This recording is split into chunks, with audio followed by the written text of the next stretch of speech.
Hey everybody, welcome back to Jimmy as Promo, and today we will be taking a look at the brand new Galaxy Z Flip5 and the Galaxy Z Fold5. Now this is my first hands-on and my first impression, so I headed over to my local Best Buy to take a look. Now out of the box, the Galaxy Z Fold5 will be running on Samsung One UI 5.1.1 with Android 13. Then next up, I wanted to take a look at the hinge mechanism just because it is a upgraded new hinge. It's a way to actually make the phone completely shut flush. Now, because I have the bracket on this particular device, I wasn't able to get it fully shut, as you can see, but you can tell that from where the hinge is on the left to where it's supposed to shut on the right, it is a full straight line, so you're not going to have that bigger gap on the left, so it is going to be flush when you do shut it.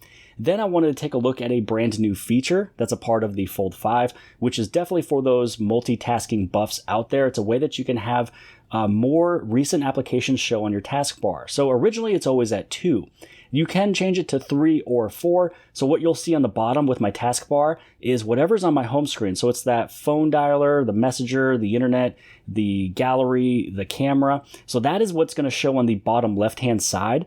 Then you're going to see a line in the middle, and then those are my most recent 4 applications right over there on the right-hand side. Now, if you do change those applications on your home screen, they will also change on the taskbar as well. And then I wanted to take a look and also feel at the crease when it is opened up. So comparing my Fold 4 to the Fold 5, the Fold 4 has a wider gap in the middle or a wider crease, even though it wasn't a big deal. But on the Fold 5, it is slightly more narrow of a crease, which is something that is of a improvement.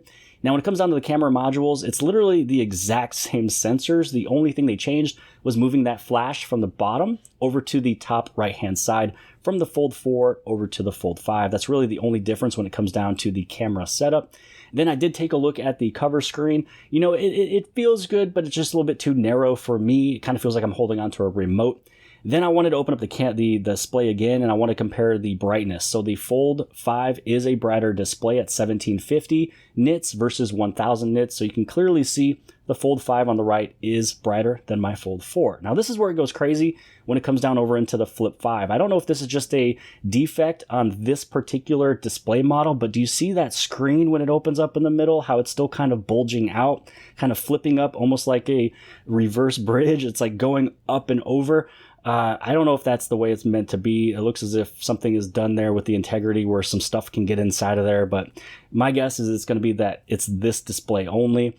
Now, playing with the Flip 5, I love this thing. This thing is much improved for a release of a device this year versus all the other devices that we have seen, and really it's mostly because of this outer display. This makes it so much easier to use. It is a wider, larger display. Everything kind of runs as if they are kind of like widgets. So it kind of feels like a watch widget type of deal to me, but you are actually able to add in full running applications on there, like Netflix and YouTube, text messaging, which I'll show you that here in a minute. But when you go through this, you can just see that you're able to use the cover screen much more than you were before. So this kind of reminds me a little bit of, you know, the Google Pixel, where it has a passport kind of bigger size versus the Fold 5 or Fold 4. You're able to use the outer screen of the Pixel Fold more than you can with the Fold from Samsung. So this kind of gives me a little vibe of that. It's wider, it's a screen, it's bigger than before, and it gives you a lot more capabilities.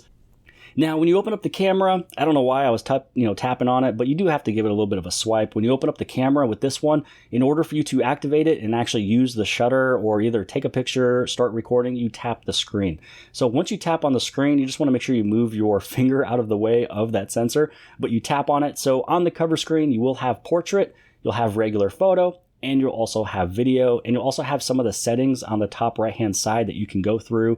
You can make a couple small little changes when it comes down to it. So you are able to use more of your device when it is clammed shut, rather than you having to always open it up to use some of these features. Now, one little feature that I found to be pretty cool is you are able to do a pinch to zoom so you can see all of your windows. So all of those little widgets, all those little windows that you see there on that flex window, If you do a pinch to zoom, you are able to bring everything out. You can tap on one, go to it quicker.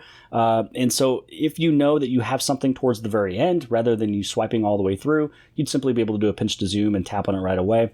Now, I'm waiting to see if maybe I'd be able to press and hold and move some of these around, but I feel like that is done elsewhere in the device. Now, I also wanted to go through the advanced features because this is where you can add in a few things with that little flex mode or with the cover screen.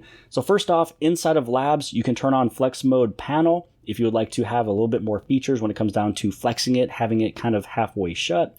Then you also have the cover screen settings. So you can use the main screen navigation on the cover screen. And then you can also have applications on the cover screen, like I was mentioning from before. So this is where you can put on maps, like the full running application, maps, messages, actually both messages, Google Messages and Samsung Messages. You have Netflix as well as YouTube. So take a look at this one. I'm actually going to shut this down. I'm going to head over to the very last screen on this little flex window here, and all the way towards the back, which I think it's maybe here where I see the dots where I press and hold to actually rearrange everything. But this is where you can actually have the full running applications. You have your back button as well as your home button on the very bottom left-hand side. You'd be able to fully run on your maps. You can, again, watch YouTube, do any type of messages, if it's Samsung Messages or Google Messages. You can watch Netflix on that little screen as well, too.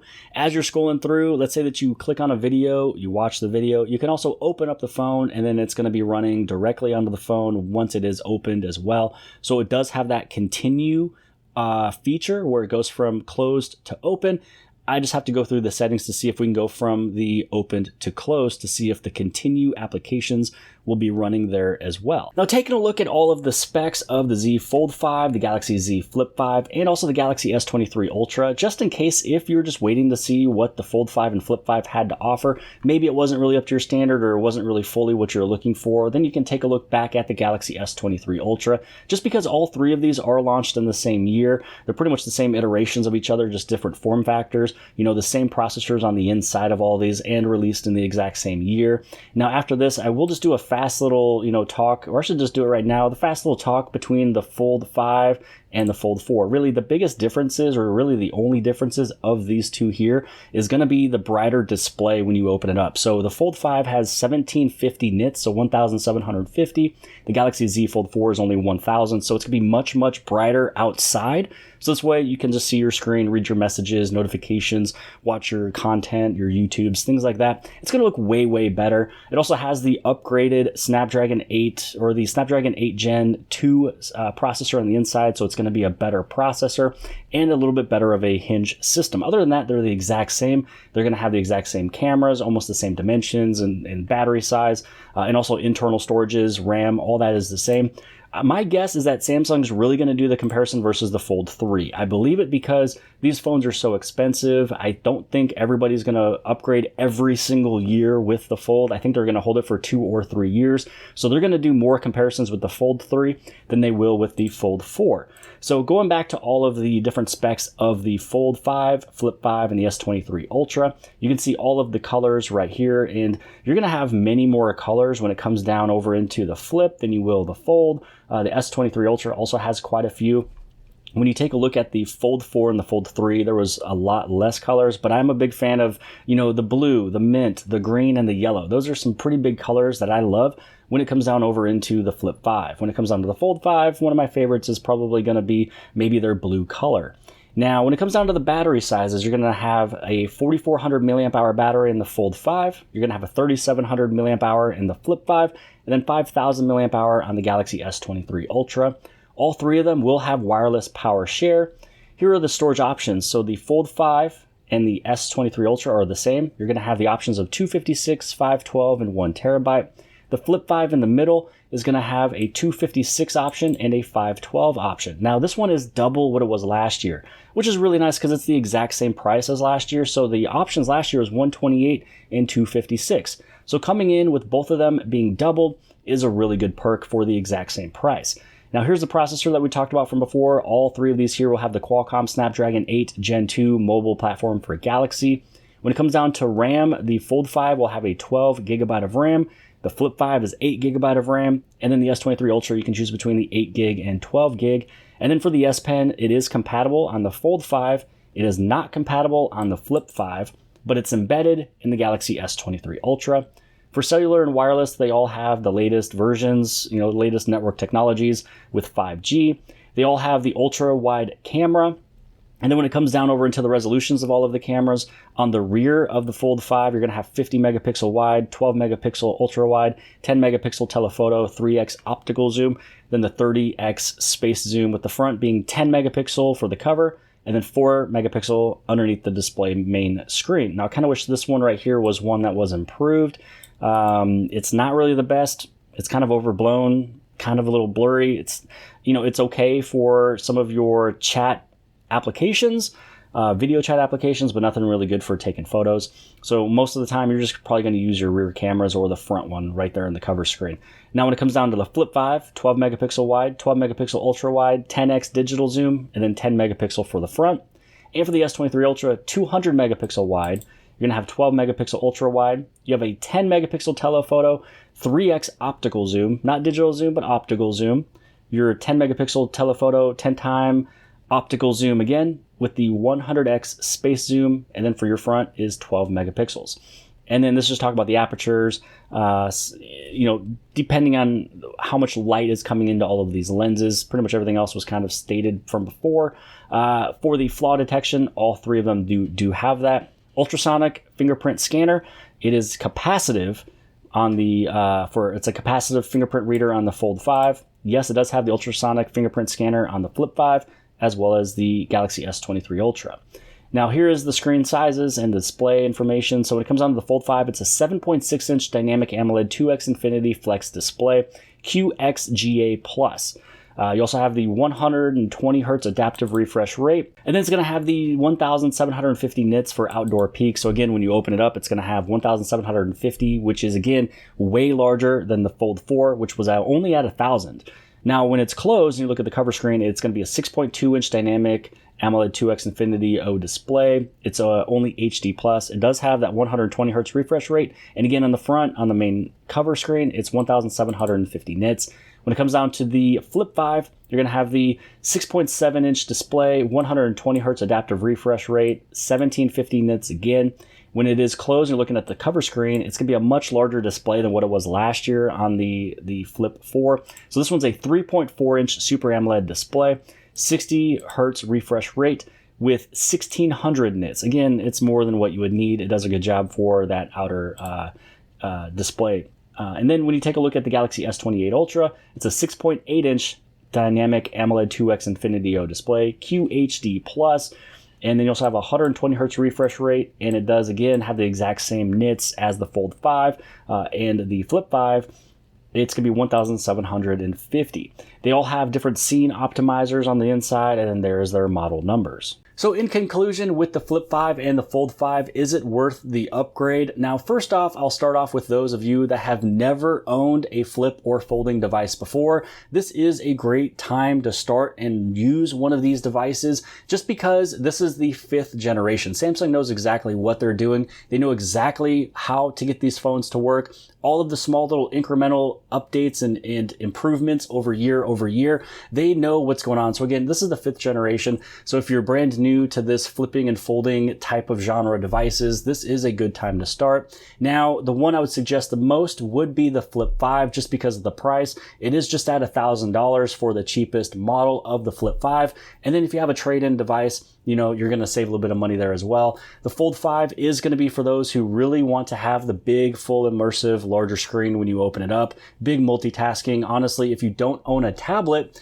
this will supplement as pretty much a tablet because you do have that larger viewing experience when you watch all of your content. So I would suggest it to anybody and everybody, the Flip 5.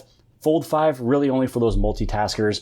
Now, if you already own a Flip or a Fold, I'm going to go straight into it with the Flip 5. If you own any Flip, upgrade, because especially if you own the Flip 4, your trade-in value is $900 for the Flip 4, which means you're only paying $100 for the Flip 5. That's kind of like you only paying $100 every single year for the newer device. So that's what I've been doing for the last 3-4 years already, is always trading in that latest version of the Flip for the newest Flip, and I've always only paid $110 when it comes down to the tax and the shipping and everything else, just because there's always a $100 difference between the trade-in to the actual price of the phone. So no brainer, upgrade to the Galaxy Flip 5. When it comes down to the Fold 5, now if you already own a foldable device, let's say a Fold 2 or Fold 3, you will get a pretty good upgrade from the 2 and the 3 all the way up to the 5, because there is a 2 or 3 year difference there. If you already own the Fold 4, don't upgrade. It's not worth the price difference. If you trade in a Fold 4, you're only getting $1,000 for an $1,800 phone, so you still have to pay $800 for that brand new device, and it's really the exact same thing. It's pretty much the exact same dimensions, screen sizes, battery sizes, the RAM, internal storage, the camera sensors are the literal exact same. Only that you would be getting from it is going to be the upgraded Snapdragon processor, a little bit brighter screen, and a little bit better of a hinge system. Again, for me, not worth the $800. So at the end of the day, if you've never owned a Flip or a Fold, take a look at these devices. It is 5th generation. They know exactly what they're doing and everybody else is copying. If you own a Flip or a Fold, if you own a Flip, definitely go for the Flip 5. It's worth the upgrade to, especially if you have the Flip 4. Again, it's only $100 of an upgrade. If you have the Flip 2 or Flip 3, go for it. You're going to enjoy it. You're going to love it. For the Fold, again, that's if you have, the money and the want of going for the Fold 5. Very expensive, really no difference from the Fold 4, but there is going to be a small difference between the Fold 2 and the Fold 3. So really summarizing that little conclusion, I would definitely highly suggest the Flip 5. I would only suggest the Fold 5 if you would like to have that bigger experience. You don't have a tablet. You maybe never entered into the Fold world before and you want to try it for the first time.